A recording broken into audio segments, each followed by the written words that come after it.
Hi mga kapamilya, and welcome po sa Pamilya de Legazpi. And in today's video, dahil tulog si Riley, ayan, samantalahin natin hanggat tulog siya, is nakakita kami ng maraming mangga dito. Teka, pakita ko sa inyo ha. So ayan, nakikita nyo naman maraming mangga. So kanina, pinagpipitasyan namin kanina, nila pala. So yan, nag-decide kami na ito, ibenta namin siya.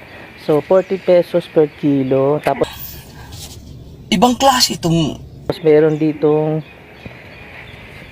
dito ba 10 pesos per stick. So yan kasi wala namang magawa dito.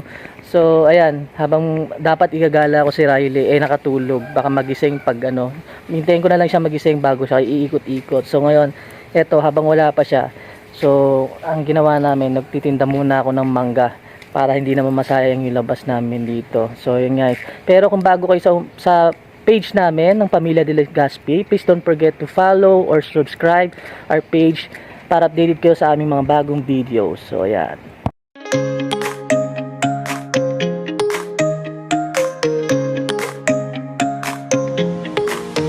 Baby, don't you know?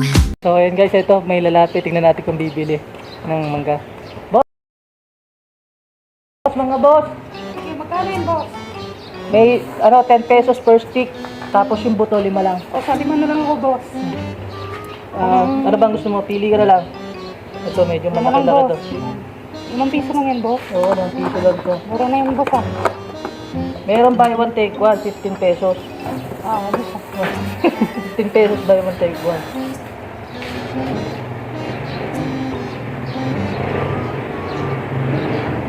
Ang maangang yun, boss, ah. Kasi Ay, hindi. Ano lang yan, pa-effect lang nila yan. Sarap yan. Ayan. Ayan. Sarap, boss, ah. Okay naman? Sige, boss, dito na Sige, ako. sige. Salamat po. So, ito guys, eksakto. Nagising na si Riley. Ito. Ayan. So, ayan po siya. Nagising na siya. So, buti wala pang masyadong tao. Ayan. Riley. Gising na si Riley. Ayan. Ngayon lang siya guys makakalabas kasi bawal pa siya. Kaya dito lang. Pero saglit lang. Ayan. Tulog siya habang gagala ko sana siya dapat ngayon. So, ayan. Titinda muna kami. Pambili niya daw ng gatas. Pambili ng gatas ni Riley. Tinda kami. So, ito padidedehin ko lang siya guys. So, wait lang. Ay, ito pala yung dede mo. Dede muna siya. Dede. Ush. Oh.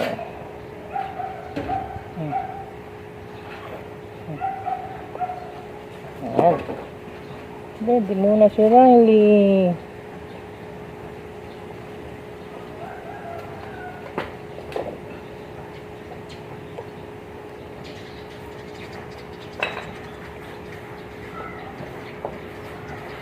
Ano nga pala yung sombrero mo? So yun guys, ito ganito lang ito siya. Iyak lang siya pag nagugutom. Then pagkatapos ito, balik na naman sa tulog to. Ganito lang ang gawain niya.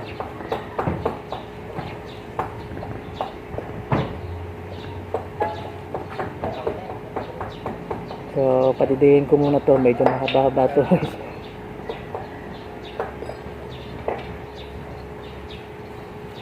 So yan guys, ito kakatapos lang ni Riley magdede, and nag-burp na rin siya. So ito na kami ngayon.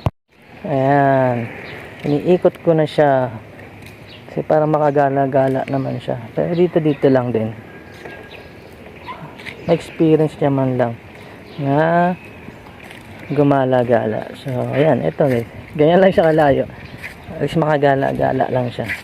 Ganyan lang siya guys. Pagkatapos niya dumede, tahimik na siya. Hindi siya yung katulad ng ibang bata na iyak pa rin ang iiyak. Siya hindi.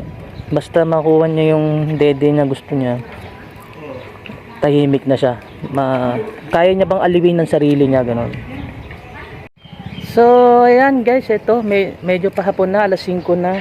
So kailangan ko na ipasok si Riley kasi mahamog na. So para hindi na siya maano kasi delikado rin siya dito sa labas. So yun guys, salamat po sa mga nanonood at please don't forget to follow and subscribe our page sa Pamilya de Legazpi at salamat po sa mga nanonood at stay tuned po kayo sa mga susunod na video. Bali ang schedule ni Riley sa St. Luke's is April 23 pa. So ngayon habang wala pa is eto, ni-enjoy muna namin ang gala niya kahit paunti-unti. So salamat po ulit sa manonood at thank you po sa mga manonood pa.